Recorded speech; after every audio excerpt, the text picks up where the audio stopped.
வணக்கம். பரபரப்பு மீடியா செய்திகளுக்காக நான் நிரோஷன். இன்றைய சர்வதேச ராணுவ செய்திகள் எல்லாம் ஒரே விஷயத்தை பற்றி தான் அதிகம் பேசுகின்றன.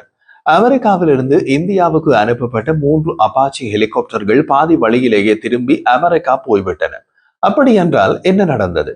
இது ஒரு தொழில்நுட்ப சிக்கலா, அல்லது அரசியல் பின்புலமா, அல்லது இன்னமும் ஆழமான காரணமா? எப்படியோ இந்தியா அமெரிக்காவிடம் வாங்கி ஒரு விமானத்தில் ஏற்றப்பட்டு இந்தியா நோக்கி சென்று கொண்டிருந்த 3 ஹெலிகாப்டர்கள் லண்டனில் இடைநிறுத்தப்பட்ட பின்னர் அமெரிக்காவுக்கு திரும்பியதால் இது இன்று உலக அளவிலே ராணுவ வட்டாரங்களில் பெரும் பேசு பொருளாகிவிட்டது. இந்த காணொளியில் நாம் இந்த நிகழ்வை முழுமையாக பார்ப்போம். எப்படி சம்பவம் நடந்தது? அப்பாச்சிகளின் முக்கியத்துவம் என்ன? இந்த தாமதம் இந்திய ராணுவத்திற்கு என்ன தாக்கத்தை ஏற்படுத்தும்? அமெரிக்கா இந்தியா உறவில் இதற்கு பின்னால் உள்ள உண்மை என்ன? முதலில் அப்பாச்சியின் பயண கதை. ஒரு தொடக்கம், ஒரு திருப்பம், இறுதியில் சஸ்பென்ஸ். நவம்பர் மாதத்தின் முதல் வாரம் அமெரிக்காவின் அரிசோனா மாநிலம் மெசா கேட்வே ஏர்போர்ட். அங்கே பெரிய சத்தத்தோடு ஒரு பிரம்மாண்ட விமானம் இறங்கியது. அது ஒரு சாதாரண விமானம் இல்லை. அது ஆண்டனோவ் ஏர்லைன்ஸின் AN-124 உலகின் மிகப்பெரிய சரக்கு விமானங்களில் ஒன்று. அதில் முக்கியமான ராணுவ பொருட்கள் ஏற்றப்பட்டன. இந்த விமானத்தின் உள்ளே இருந்தன இந்திய ராணுவத்திற்கான 3 பெரிய AH-64E அப்பாச்சி கார்டியன் ஹெலிகாப்டர்கள். அவை புது புது ரேடார் அமைப்புகளுடன் மணற்காடு கேலரியில் பூசப்பட்டு இந்திய ராணுவத்தின் அடையாள சின்னங்களோடு தயார் நிலையில் இருந்தன. அவற்றில் ஒன்றின் உடலில் எழுதப்பட்டிருந்த எண் கூட தெளிவாக தெரிந்தது. IA-7105. இது இந்திய ராணுவத்தின் ஹெலிகாப்டர் பதிவு எண். அந்த விமானம் நவம்பர் 1 புறப்பட்டது. அதன் பாதை அமெரிக்கா, பிரிட்டன், இந்தியா. அமெரிக்காவிலிருந்து புறப்படும் விமானம் பிரிட்டன் ஈஸ்ட் மிட்லாண்ட் விமான நிலையத்தில் முதலில் தரையிறங்கும். அங்கு எரிபொருள் நிரப்பிக் கொண்டு இந்தியாவின் ஹென்டன் விமான தளத்திற்கு செல்ல வேண்டும். அங்கே இந்த புதிய அப்பாச்சி ஹெலிகாப்டர்களுக்காக இந்திய ராணுவம் ஆவலுடன் காத்திருந்தது. பிரச்சனை எங்கிருந்து தொடங்கியது தெரியுமா? அமெரிக்காவிலிருந்து புறப்பட்டு பிரிட்டன் வரை எல்லாமே சரி. அங்கு விமானம் தரையிறங்கியது. சில மணி நேரத்தில் இந்தியாவுக்கு புறப்பட்டிருக்க வேண்டிய விமானம் புறப்படவில்லை. பின்னர் 1 நாள், 2 நாள், 3 நாள், 8 நாட்கள் அங்கேயே நின்றது. விமானம் ஏன் நின்றது என்ற விவரம் வெளியிடப்படவில்லை. சர்வதேச அளவில் ராணுவ வட்டாரங்களில் குழப்பம்.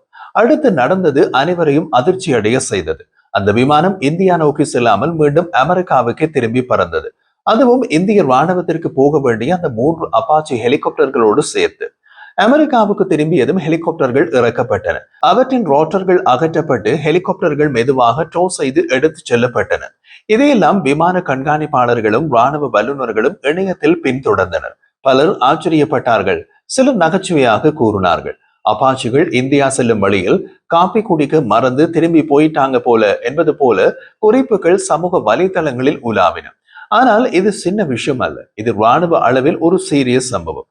தவிர இந்தியாவுக்கும் அமெரிக்காவுக்கும் இடையே இப்போது ராஜதந்திர உரசல் நிலை உள்ளதால் அரசியல் வட்டாரங்களில் இது உன்னிப்பாக கவனிக்கப்பட்டது. இந்திய பாதுகாப்பு அமைச்சும் பென்டகனும் வாய் திறக்கவில்லை. இந்திய வெளியுறவு அமைச்சோ அமெரிக்க ராஜாங்க அமைச்சோ எதுவும் கூறவில்லை. இந்திய ஊடகங்களில் கூட பெரிதாக எந்த தகவலும் இல்லை. அமெரிக்க பிரிட்டிஷ் ராணுவ ஊடகங்களில் மட்டும் தகவல் வெளியானது. இந்த சம்பவம் வெளிச்சத்திற்கு வந்ததும் அமெரிக்க பிரிட்டிஷ் ராணுவ ஊடகங்கள் அப்பாச்சியின் தயாரிப்பு நிறுவனமான போயிங்கை அணுகின. அவர்கள் கூறிய ஒருவரி பதில் லாஜிஸ்டிக்கல் இஷ்யூஸ், தளவாட சிக்கல்கள். அந்த ஒரே வாக்கியம் எல்லாவற்றையும் மறைத்த பதிலாகிவிட்டது. லாஜிஸ்டிக்கல் இஷ்யூஸ் என்றால் ராணுவ உலகில் எதுவாக வேண்டுமானாலும் இருக்கலாம்.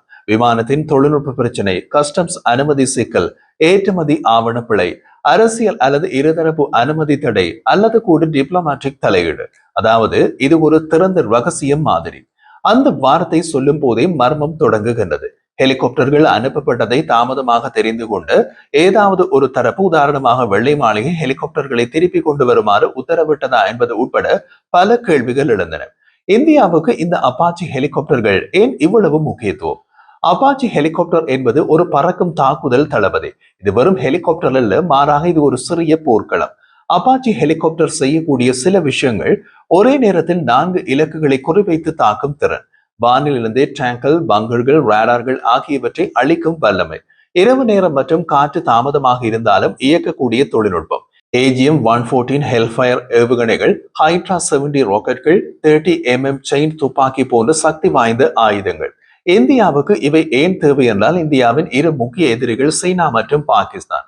இருதரப்புமே உயர்ந்த தொழில்நுட்பம் கொண்ட தாக்குதல் ஹெலிகாப்டர்களை வைத்திருக்கின்றார்கள். சீனாவிடம் சொந்த தயாரிப்பு Z-10 இருக்கின்றது. பாகிஸ்தானிடம் துருக்கி தயாரிப்பு T-129 உள்ளது. அதனால் இந்திய அப்பாச்சியை வாங்கியதே ராணுவ வான் சக்தி சமநிலைக்காக. இந்த ஒப்பந்தம் 2020ஆம் ஆண்டு பிப்ரவரியில் கையெழுத்தானது. அன்றைய அமெரிக்க ஜனாதிபதி டொனால்ட் ட்ரம்ப் இந்தியா சென்றிருந்தார். அவரது பயணத்தின் போது $796 மில்லியன் மதிப்பில் 6 அப்பாச்சிகளுக்கான ஒப்பந்தம் கையெழுத்தானது. முதல் 3 ஹெலிகாப்டர்கள் 2024ஆம் ஆண்டு ஜூலையில் இந்தியா சென்றன. அது அமெரிக்காவில் ஜோ பைடன் ஆட்சி காலம். அவை தற்போது நாசிக் பகுதியில் உள்ள இந்தியாவின் ஆர்மி ஏவியேஷன் ட்ரைனிங் ஸ்கூலில் பயிற்சிக்கு பயன்படுத்தப்படுகின்றன. மீதமுள்ள 3ம் இந்த மாதம் வரவிருந்தன. அவைதான் இப்போது திரும்பி சென்று விட்டன. இந்த குழப்பத்தின் காரணம் அவை இந்தியா போனதால் தான் இந்திய ராணுவத்தின் அப்பாச்சி படைப்பிரிவு முழுமையடையும். இந்திய ராணுவம் அவற்றை ஜோத்பூரில் உள்ள நாக்தலாப் ராணுவ தளத்தில் வைத்து இயக்க திட்டமிட்டது. அந்த இடம் பாகிஸ்தான் எல்லைக்கு மிக அருகில் உள்ளது. அங்கிருந்து அப்பாச்சி பறந்தால் சில நிமிடங்களில் எல்லை தாக்குதலை நடத்த முடியும். அதாவது இது வெறும் ராணுவ வாகனம் அல்ல, எதிரி தாக்குதலை தடுக்கும் பலம் வாய்ந்த ஆயுதம். 3 ஹெலிகாப்டர்கள் குறைவாக இருப்பது இந்திய ராணுவத்திற்கு ஒரு செயல்பாட்டு இடைவெளியை, அதாவது ஆபரேஷனல் கேப்பை உருவாக்குகிறது. அது இந்திய ராணுவம் விரும்பாத நிலை. அமெரிக்க இந்திய உறவு அடியில் கசப்பா. அமெரிக்க இந்திய உறவு சமீபத்தில் சில சிக்கல்களில் சிக்கியுள்ளது. சில மாதங்களுக்கு முன்பு அமெரிக்கா இந்தியாவுக்கு 50% வரி விதித்தது. அதற்கு காரணம் இந்தியா இன்னமும் ரஷ்யா எண்ணெய் வாங்குவது என்று கூறப்பட்டது. மேலும் ஏப்ரல் மாதத்தில் நடந்த தீவிரவாத தாக்குதலுக்கு பின்னர் இந்தியா பாகிஸ்தான் எல்லை தகராறும் அதிகரித்தது. அந்த நேரத்தில் அமெரிக்கா இந்தியாவுக்கு திறந்த ஆதரவு அளிக்கவில்லை. இது இரு நாடுகளின் நம்பிக்கையினை சற்று பாதித்தது. இப்படியான சூழலில் இப்போது ஹெலிகாப்டர் விநியோகத்தில் பிரச்சனை என்றால் அது வெறும் தாமதம் என்று சொல்ல முடியாது. இது ஒரு அரசியல் சிக்கலாக கூட இருக்கலாம். இந்த சம்பவம் வெளிவந்தவுடன் உலக ராணுவ பத்திரிகைகள் அதை பெரிதாக எழுதின. நேற்று திங்கட்கிழமை அமெரிக்க ராணுவ ஊடகம் TWZ இதை மிக விரிவாக பதிவு செய்தது. அதன் தலைப்பு 3 இந்திய ராணுவ அப்பாச்சிகள் டெலிவருக்கு நடுவில் ஜூ-டர்ன் அடித்தன. பல சர்வதேச பத்திரிகைகள் இது ஒரு விதமான ஒத்துழைப்பு சிக்கலா என்று கேள்விகள் எழுப்பின.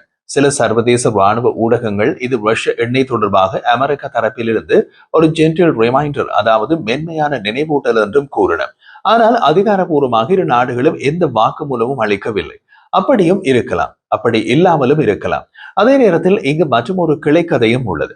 அது ஆண்டனோவ் விமானம் பற்றிய கிளைக்கதை.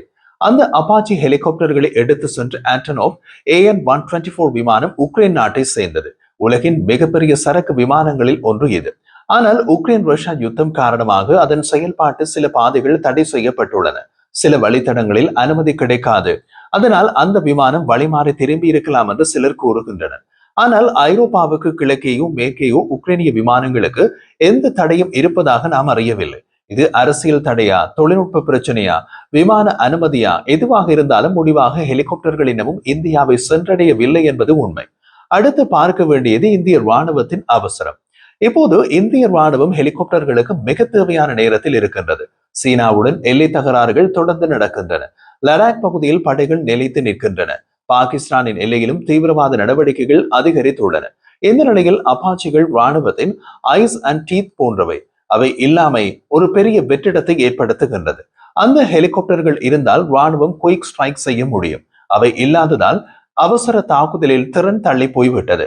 இந்தியாவுக்கு இப்படியான சம்பவங்கள் ஒரு நினைவூட்டல். வெளிநாடுகளை பற்றி முழுமையாக நம்ப முடியாது. அதனால் உள்ளூர் தயாரிப்பை வலுப்படுத்த வேண்டும். அதற்காக HAL நிறுவனம் உருவாக்கிய LCH இலகுரக ஹெலிகாப்டர் உள்ளது. அது இந்தியா தயாரித்த போர் ஹெலிகாப்டர். ஆனால் அது அப்பாச்சி அளவிலான சக்தி கொண்டதல்ல. அந்த நிலைக்கு வர இன்னமும் தொழில்நுட்ப மேம்பாடு தேவை. அந்த முயற்சிகள் வெற்றியடையும் வரை இந்தியாவுக்கு வெளிநாட்டு ஆதரவு தேவை. அதனால் இப்படியான தாமதங்கள் இந்திய பாதுகாப்பில் தாக்கம் ஏற்படுத்தும். இந்திய ராணுவம் ஒரு நாளாவது இவ்வளவு முக்கியமான சாதனங்களை இழக்க முடியாது. ஒரு நாள் தாமதம் கூட எல்லை பாதுகாப்பில் ஒரு இடைவெளி. அடுத்து எதிர்கால விளைவுகளை பார்க்கலாம். இப்போது முக்கியமான கேள்வி, அப்பாச்சிகள் மீண்டும் எப்போது புறப்படும்? அவை இந்தியா செல்லுமா அல்லது புதிய அனுமதிகள் தேவைப்படுமா? தயாரிப்பு நிறுவனம் போயிங் கூறுகிறது, இந்த செயல்முறையை விரைவில் முடிக்க அமெரிக்க அரசு மற்றும் இந்திய ராணுவத்துடன் நாங்கள் நெருக்கமாக பணியாற்றி வருகின்றோம். அதாவது அவர்கள் முயற்சிக்கின்றார்கள், ஆனால் எப்போது என்று சொல்லவில்லை. அதனால் இன்னமும் உறுதியாக எதுவும் இல்லை. இது ஒரு சிறிய விஷயமாக தோன்றினாலும் இது இந்தியா அமெரிக்க ராணுவ ஒப்பந்தத்தில் ஒரு எச்சரிக்கை மணி. ஒரு சிந்தனை, பாதுகாப்பில் நம்பிக்கை என்பது திசை உறுதி அல்ல. பாதுகாப்பு உலகம் என்பது மிக சிக்கலானது. இன்றைய நெருங்கிய நண்பராக தோன்றும் நாடு நாளை சொந்த நலனுக்காக தாமதத்தை உருவாக்கலாம். அதனால் தான் இந்தியா எப்போதுமே மூலோபாய சுயாட்சி என்ற கொள்கையில் நின்றது. அதாவது எந்த ஒரு நாட்டிலும் முழுமையாக நம்ப மாட்டோம், எல்லா பக்கங்களிலும் உறவுகளை வைத்துக் கொள்வோம்.